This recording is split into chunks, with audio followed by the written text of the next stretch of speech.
Örgümü Dediniz kanalımdan dünyadaki tüm dostlara selamlar, sevgiler, saygılar. Örgümü Dediniz kanalıma hepiniz hoş geldiniz. Bu videomda sizlere dokuma tekniği kullanarak tığ işiyle yapmış olduğum bu güzel oversize hırkanın yapımını anlatmak ve paylaşmak istiyorum. Umarım sever ve beğenirsiniz arkadaşlarım. Beğeni ve yorumlarınızı videomun alt kısmında yapabilir. Ayrıca paylaşımda bulunarak daha çok kişilere ulaşımını sağlayabilirsiniz. Evet arkadaşlarım, gelin bu güzelliği hep birlikte örelim. Örerken stres atalım.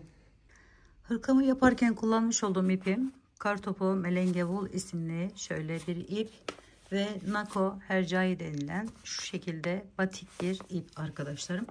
Şimdi siyah ağırlıklı olacağı için şöyle siyah ipten yakadan başlayacağımız için ben toplam bu boyun ölçüsü olarak arkadaşlarım bu şekilde zincirler çekip yapacağınız kişinin boynundan şu şekilde ölçmeniz gerekiyor. Bu boyun ölçüsü benim için yeterli. Şimdi hemen başlıyorum. Gevşek gevşek ben 64 tane zincir çektim. Şimdi ilk sırada şöyle bakın biraz yükseliyorum. Bu şekilde alıyorum.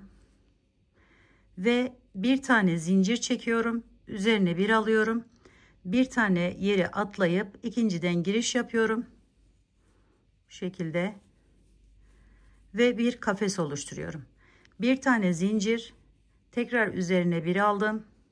Bir tane aşağıdan atladım. Buradan. Şöyle bir tane atlıyoruz. İkinciden giriş yaparak buraya bir kafes oluşturuyoruz. Bir zincir, bir kafes şeklinde devam ediyoruz. Bir ikili trabzan şeklinde devam ediyoruz.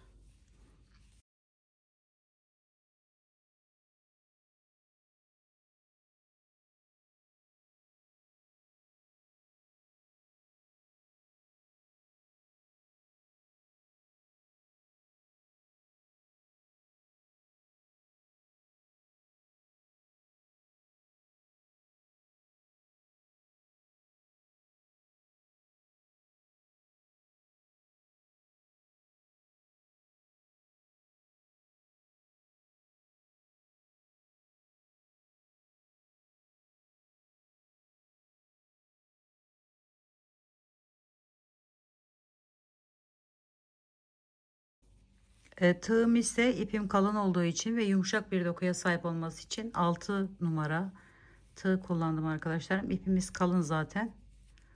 Böyle yumuşacık bir hırka yapacağız.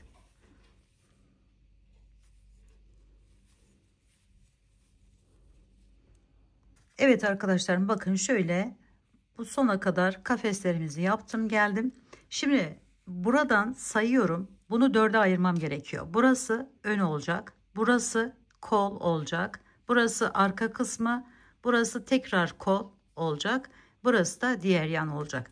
Şimdi çeviriyorum. Bakın şu işaret koyun arkadaşlarım. Bu benim yaptığım ölçüde yapacak olursanız 8 tane saydım. 1, 2, 3, 4, 5, 6, 7, 8. 9 ve 10'u arttırma yerlerimiz olarak kola vereceğiz arkadaşlar. Şimdi buradan geri dönüyorum. Şöyle yaparak aldım. Şimdi bir tane zincir çekiyorum. Üzerine bir alıyorum. Yine kafes yaparak devam ediyorum. Bir zincir, bir ikili trabzan yapıyoruz. Ve ikinci sıramızı oluşturacağız.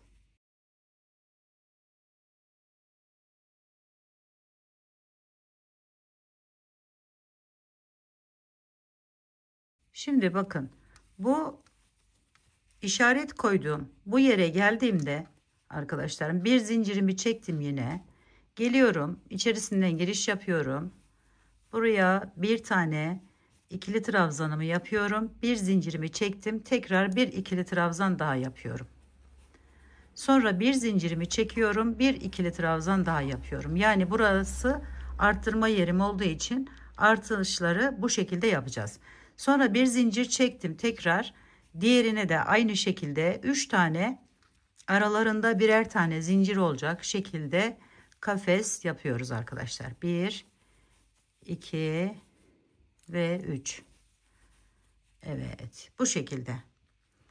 Sonra devam ediyorum. Yine bir tane zincir, bir tane ikili trabzan yaparak diğer işaret koyduğumuz yere gelene kadar bu şekilde normal bir şekilde devam ediyoruz.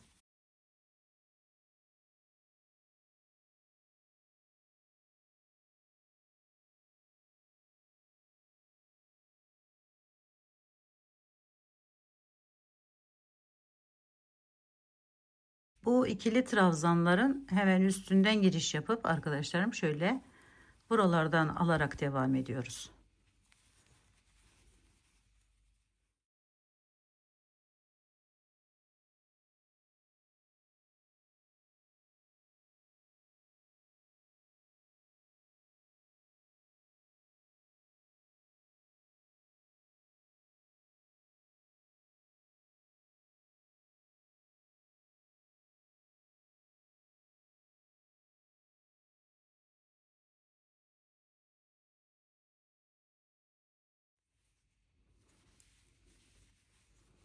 Evet, şimdi buraya geldim, yine bir zincirimi çektim. Buranın içerisine 3 tane birer zincirli ikili trabzan yapıyorum. Bir zincir, bir ikili trabzan. Sonra bir zincirimi çektim. Diğerine de aynı şekilde.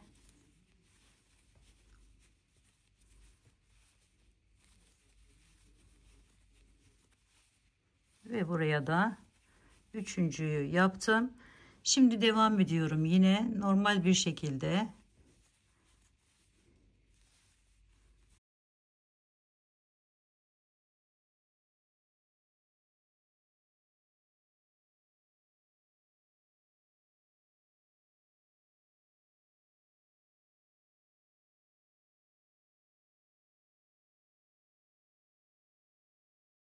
Evet, bakın şöyle.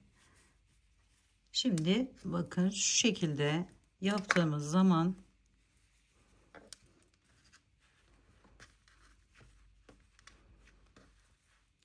burası artık kol yerimiz olacak. Şöyle devam ettikçe çoğalacağı için burada bir artış göreceksiniz aşağı arkadaşlar, aşağıya doğru indikçe.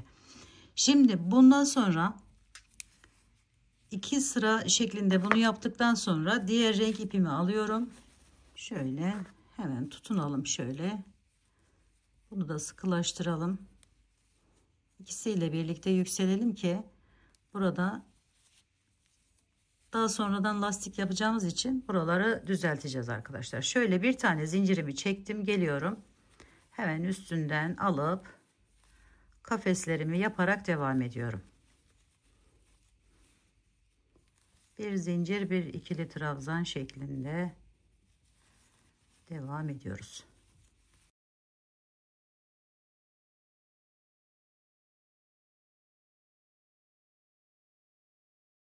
Bakın artış yerine geldi. Hemen buradan girişimi yapıyorum ilkinden. Sonra bir zincirimi çekiyorum. Ortada yapmış olduğumuz ikili trabzanın üzerinden giriş yapıyoruz. Bir tane ikili trabzanımızı yaptık. Bir zinciri çektik. Tekrar bir tane daha ve bir zincir çekip bir tane daha yapıyoruz.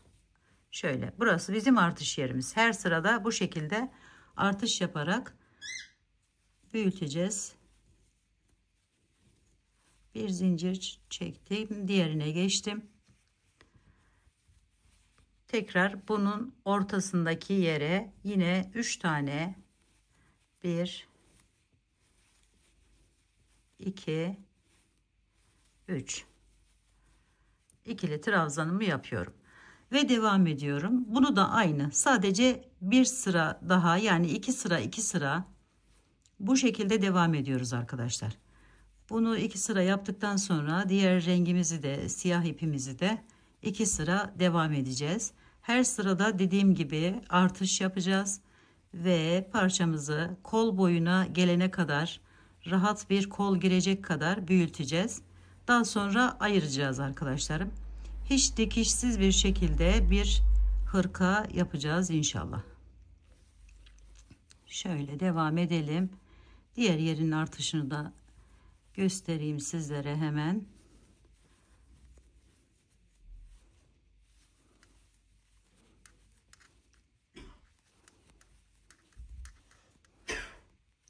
Önce alt kısmını oluşturacağız. Daha sonra ise üstündeki başta gördüğünüz şekle getireceğiz arkadaşlarım. Etap etap. Şimdi bakın ortaya geldim, yine buradan arttırıyorum. Bir tane yaptım, 2'yi yaptım, bir zincir çektim, 3'ü yapıyorum. Bir zincir, aradaki yerimi yapıyorum. Bir zincir, devam ediyorum. Şimdi bu ortaya geldim. Yine orayı da bir zincir, bir ikili trabzan yapıp devam ediyorum. Şöyle birkaç tane daha ilerleyeyim ve size göstereyim arkadaşlar.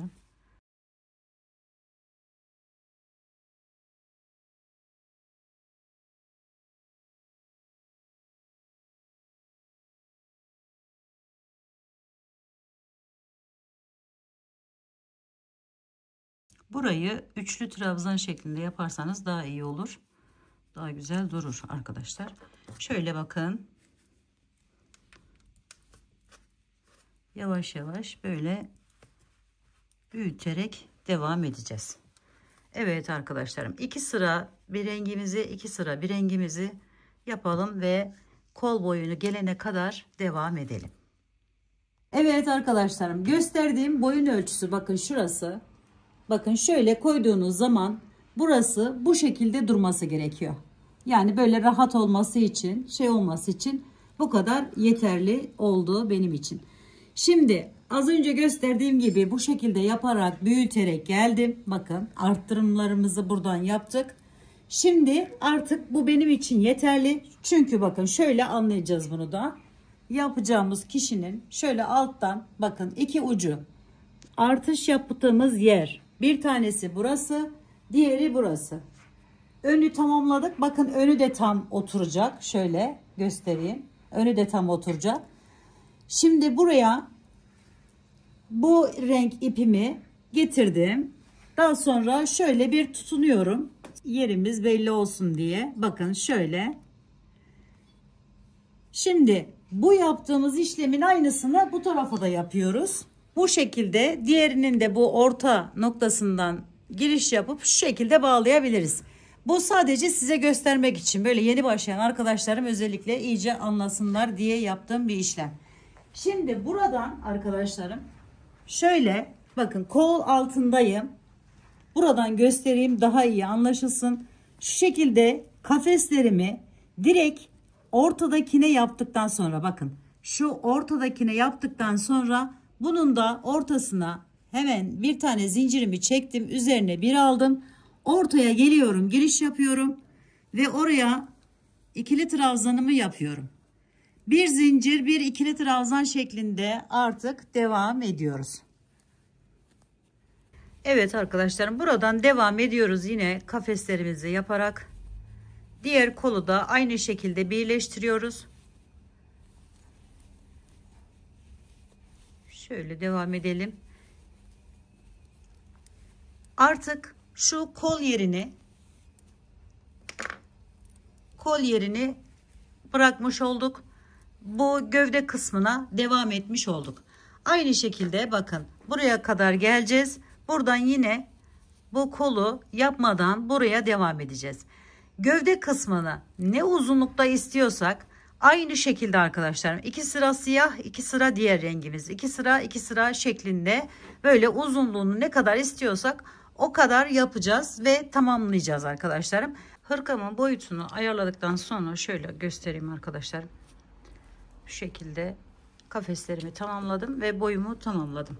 Şimdi kola geçiyoruz. Kolda bakın şu birleşim yerinin hemen şurası. Ortada artış yaptığımız yerin şu kısmından başlıyorum. Şöyle. Ve buraya hangi renk batik olan ipimiz ile başlıyorum. Şöyle. Birinci yerimi yaptım. Bir zincir yine kafes yaparak buraya kadar getiriyoruz. Aynı şekilde buradan yapıp arada bir tane zincir çekip yine buraya devam ediyorum. 34 tane şu şekilde kafesim var arkadaşlarım ve diğer kolu tamamladım. Ben şöyle göstereyim.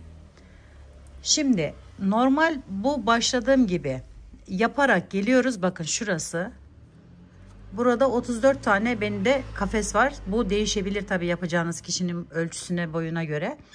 Şimdi bundan normal bir şekilde kafeslerimi yaparak 1, 2, 3, 4, 5, 6, 7 sıra bu şekilde geldim.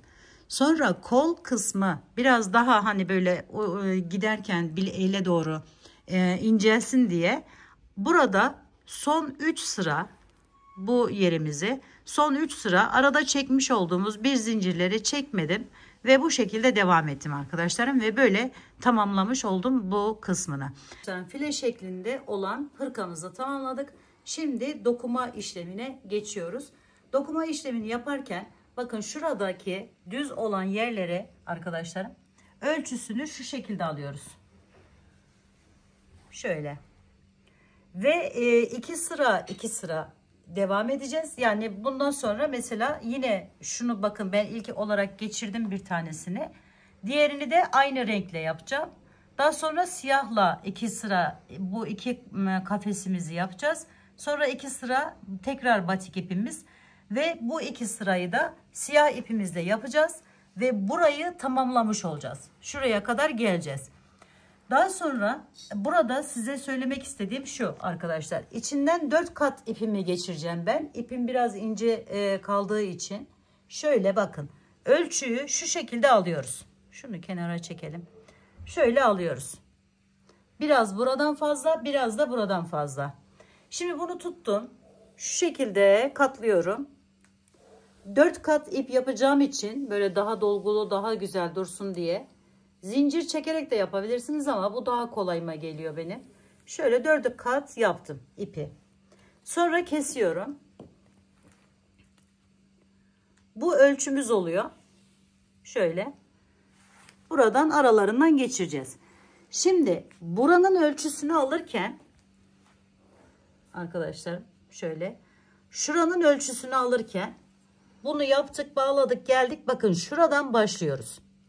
Buradan hemen ölçü alalım şöyle.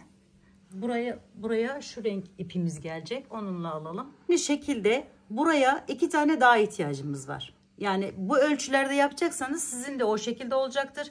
1, 2, 3, 4, 5, 6, 7, 8 kafes var. Bu ön kısmında yanında. Şimdi bunun da ölçüsünü alalım şöyle. Hazırlayalım.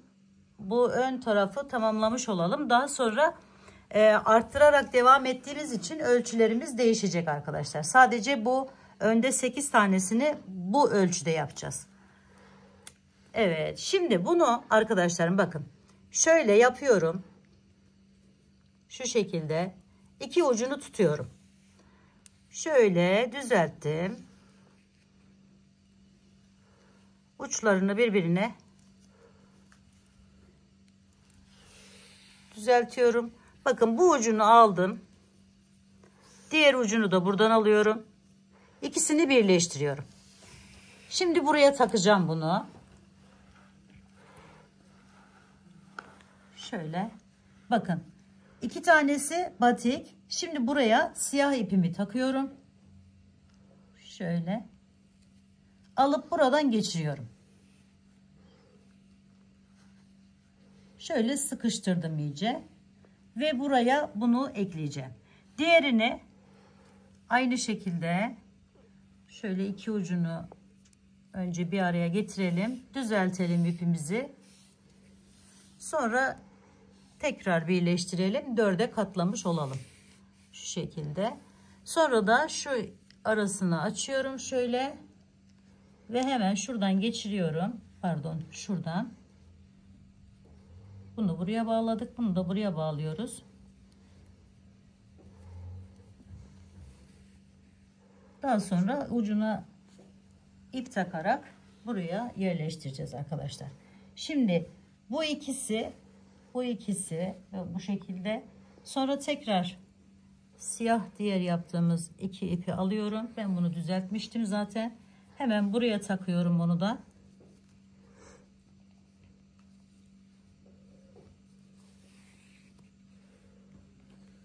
Bu şekilde yaparsanız daha kolay oluyor. Onun için sizlere göstermek istedim.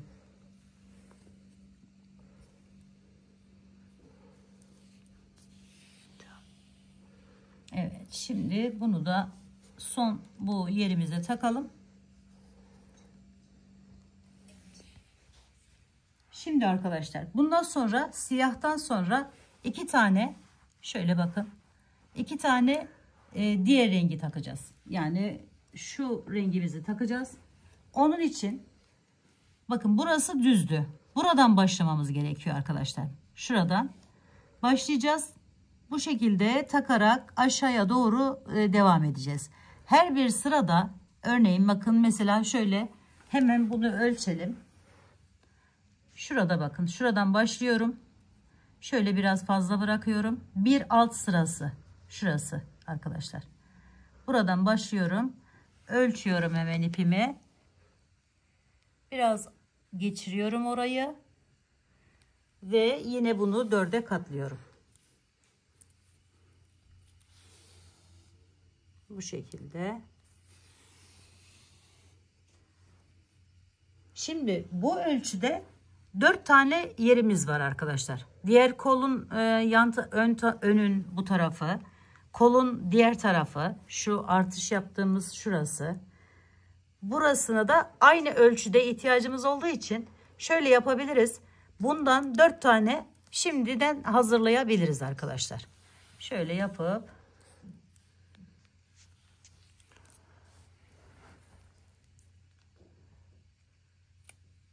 ben bunu daha sonra çıkartırım. Hemen bunu nereye ekleyeceğimizi gösterelim. Daha sonra çıkartarak evet sonra şöyle alayım ben buranın takımını da size göstereyim ve artık dokuma işlemine geçelim. Şöyle yapıyoruz arkadaşlar yine.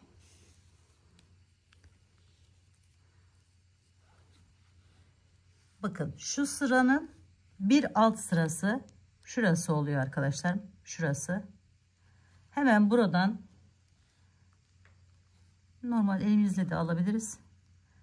Böyle bir şeyle de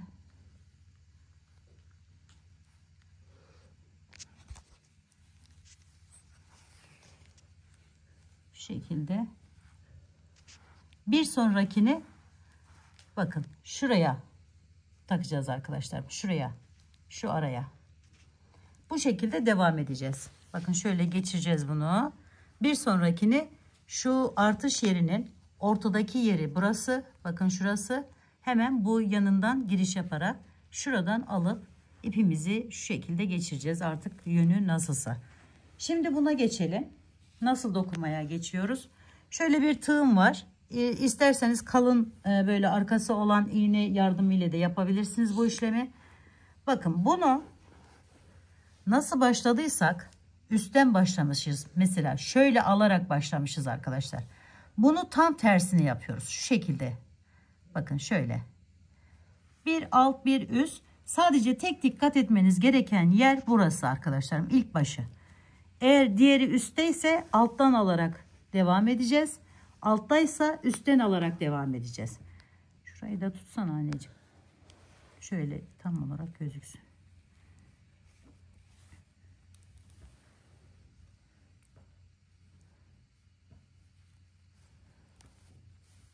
Daha önce şal yapımında da bu şekilde bir teknik kullanmıştık arkadaşlar.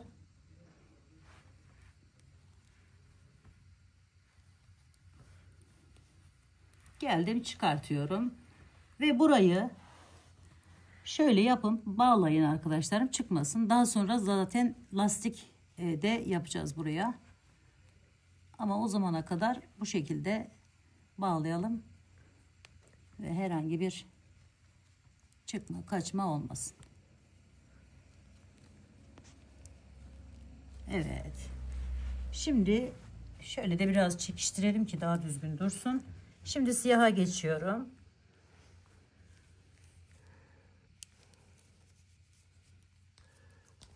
Burayı durdur. İpimizi taktık. Şimdi bakın bunu alttan almıştık. Şimdi üstten alıyoruz. Aynı hizalamayı bunda da yapacağız arkadaşlar.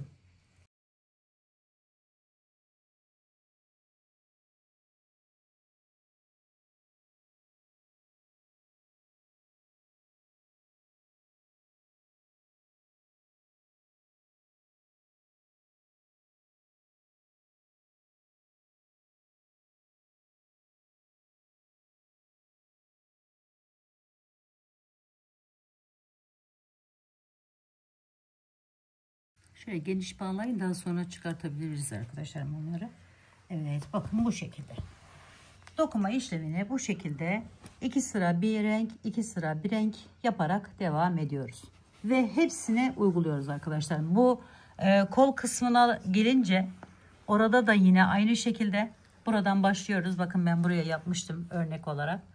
Şöyle gidiş geliş yapacağız yine 2-2. Bunu da bu artış yerlerine gelen yerlerden yapacağız arkadaşlar. Bu arttırma yaptığımız şu ortadaki yerimiz sadece yapılmadan kalacak. Burası bir çizgi gibi görünecek bittiği zaman. Evet arkadaşlar, şimdi böyle bir aparat değil de şöyle bir iğne alırsanız ya da olursa daha iyi olur. Buradan geçmesi biraz zor oluyor ama bundan dilediğiniz kalınlıktaki ipi geçirebilirsiniz. Bakın şurayı hemen yapalım birlikte. Şöyle aldım, geçirdim. Çatal iğneyle de yapabilirsiniz bu arada. Şimdi bu alttan almışız, bunu üstten alıp şu şekilde devam ediyoruz.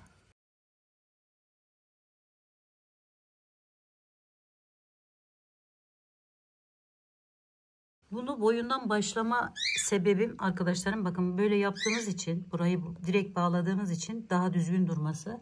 Altını da zaten daha sonra lastik çalışması yapacağız. Buraya da yapacağız ama burası daha düzgün duracak arkadaşlar.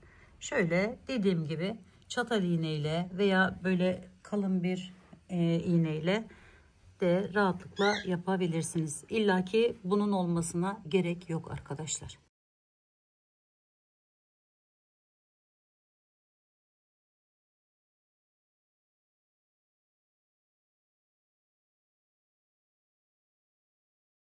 Şimdi arkadaşlar ben yine geldim. Burada size şurayı tam olarak anlatmak için. Bakın şu ortada artırım yaptığımız yer. Şöyle bakın. Şimdi bu sıradan bir aşağıya, mesela şunu buraya takmışım. Şimdi renkli olanı takacağım. Hemen şöyle girişimi yapıyorum. Ve buradan ipimi alıyorum önce. Şöyle bağlıyorum. Bunun tabi ölçüsünü aldım. Bakın biraz fazla burayı bu ölçüde 4 kat olacak şekilde ayarlıyoruz. Şöyle bakın. Bunu da bir altına, bir alt sıraya takacağız.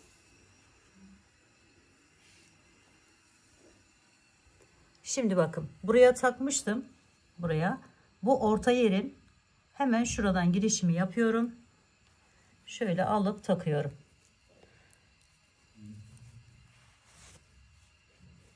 Şöyle. Daha sonra az önce gösterdiğim gibi aralarından geçerek aşağıya doğru dokuma şekline getireceğiz. Kolunu yaparken de aynı şekilde bakın. Buradan gelen zaten hemen aşağıya doğru inecek. Sıra sıra buradan en son olarak buraya kadar geleceğiz. Burası en uzun yerimiz olacak. Şöyle koluna da takacağız arkadaşlarım. Yine aynı şekilde devam edip bitireceğiz sonrasında. Evet arkadaşlarım, dokuma işlemini tamamladım. Bu da kolu. Şimdi bu diğer kolu, bakın şöyle lastik çalışması yaptım. Bunun aynısını 23 tane şöyle yerim var. Onu da söyleyeyim. Biraz daralttım tabii. Bu çok genişti çünkü. Şöyle gördüğünüz gibi. Biraz daraltarak devam ettim. Şimdi burayı daralttım lastiğini yaparken. Bir de şu alt kısmını. Birazdan onu size bitişinde göstereceğim arkadaşlar. Şimdi nasıl yapıyoruz burayı? Bakın şu içinden geçirdiğimiz iplerimizin fazlalıkları. Şimdi arkadaşlarım bakın. Şöyle koltuk altından başlayalım yine. Şuradan başlıyorum. Ve ipimi alıyorum. Bir sıra şeklinde böyle biraz daha kapatıcı olsun diye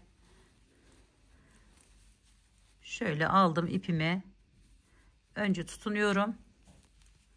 Sonra üzerine alıp aynı yerin içerisine bir tane daha, şu ipleri de bakın aralarda alabildiğiniz kadar alın arkadaşlarım, kaybolsun. Sonra üzerine alıyorum tekrar. Çakma sık iğne yaptım gördüğünüz gibi. Şu bir tanesini atlıyorum boşluğun. İkincisinden giriş yapıyorum. Ve buraya yine çakma sık iğne yapıyorum. Şimdi bunu serpiştirerek böyle 22 tane olacak şekilde ben devam edeceğim. Siz tabi bunun genişliğini ne kadar istiyorsanız o kadar yapabilirsiniz. Üzerine bir aldım. Devam ediyorum. Şöyle aralarda zaten kafeslerimiz vardı. Onların içerisinden alıp devam ediyoruz. Şimdi 1, 2, 3, 4 tane yaptım.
Evet, 22 tane ben yerimi tamamladım arkadaşlarım. Şimdi bakın sona geldiğimizde hemen şu ilkinin içerisinden şu şekilde giriş yapıyoruz. Şöyle biraz sıkılaştırdım iyice. Sonra bir miktar yükseliyorum. Arkadan şu şekilde alıyorum. Birinci yerimi bu şekilde yapıyorum. Üzerine bir aldım. Hemen yanındaki yeri, şu iplerimizi arkadaşlar mümkün olduğu kadar arkaya doğru itiklemeye çalışın. Önden çıkarsa da aralarından sıkıştıralım. Şimdi ikinci yapmış olduğum çakma sık iğneme bakın. Şöyle yanından giriş yapıyorum. Şu şekilde alıyorum. Tersten olarak örüyorum. Sonra önden alıyorum. Bakın hemen şu boşluktan giriş yapıp buradan çıkartıp ipimi alıp ikili trabzanımı yapıyorum. Şimdi üçüncüyü bir önden bir arkadan yaparak devam edeceğiz. Şöyle şunu arkaya saklayalım. Evet, bakın şimdi önden aldık. Bunu arkadan almıştık. Bunu önden alıyoruz. Şimdi arkadan alıyoruz. Şimdi önden alıyoruz.